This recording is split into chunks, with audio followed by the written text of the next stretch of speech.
कि जल्दी से गाड़ी धके आ जाए राजा आज छोटका देवरवा पुल्हावता का ए पायल रतिया में रोजे कोना खिचला के चला किसे जिया पे रोजे अरे कोना खिचला के और का से जिया पे हम के बोला से जिया पे हम के बोला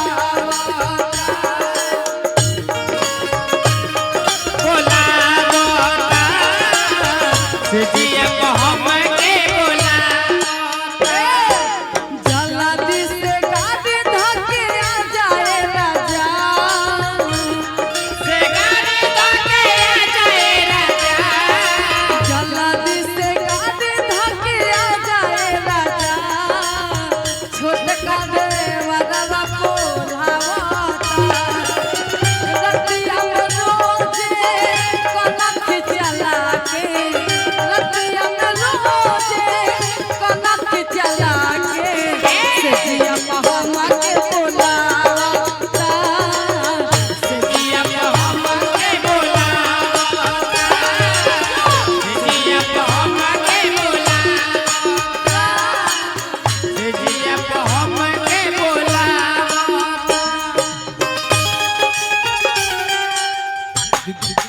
जालिम नजर हटा ले जालिम नजर हटा ले बर्बाद हो गए शहर वाले तेरी जमाने टूटे तू आजा तेरी जमाने ना टूटे तू आजा गजरा रे गजरा रे गजरा रे गजरा रे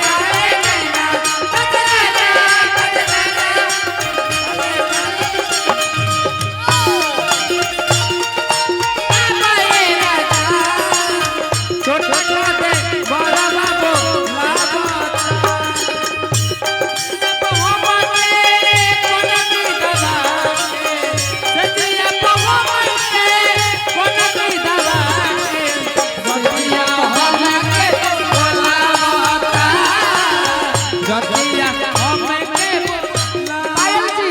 आगे बढ़ेंगे बाकी और कहत तरी अपना राजा जी से अपना सैया जी से बड़ी सुंदर भाव में और कहत तरी के राजा जी रुआ नया नया गौना करा के इतना सुंदर ब्यूटी छोड़ के रुआ ड्यूटी करे चल गईनी और घर में एगो लहुरा देवर छोड़ गईनी और कहत तरी अपना राजा जी से का अच्छा रुआ देवर है आहा ई जवानिया के पाल कब भूत जाई हो का पैसा खजाना राजा लूट जाई हो ई जवानिया के पाल कब भूत जाई हो का पैसा खजाना राजा लूट जाई हो कबूत देवरा चुमा के मुकर हमसे जमा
सैया जी सर कैसे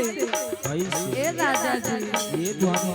काहे कि मान लो कि चंदन जी और धनंजय जी खाली फेरा में रहेला जब स्टेज पर रहेला तो मान लो तई का खातिर उहे देवर बारे बाकी और कहत तरीका ए हरदम गंदा गंदा हमारा से बात करला हरदम गंदा हमारा से बात करेला कब चाहे कमर पर हमरा हाथ धरेला कब चाहे कमर पर हमरा हाथ धरेला हरदम गंदा गंदा हमारा से बात करला कब चाहे कमर पर हमरा हाथ धरेला कहला सावन सैया हमर बात लिरौआ मान नाता माहुर खाके अदिति दे दी अपन जान नाता माहुर खाके अदिति दे दी अपना जान नाता माहुर खाके अदिति दे दी अपना जान डरे अपना रहिला धर के छतिया निकल के चलते रहे ए पायल जी इधर आइए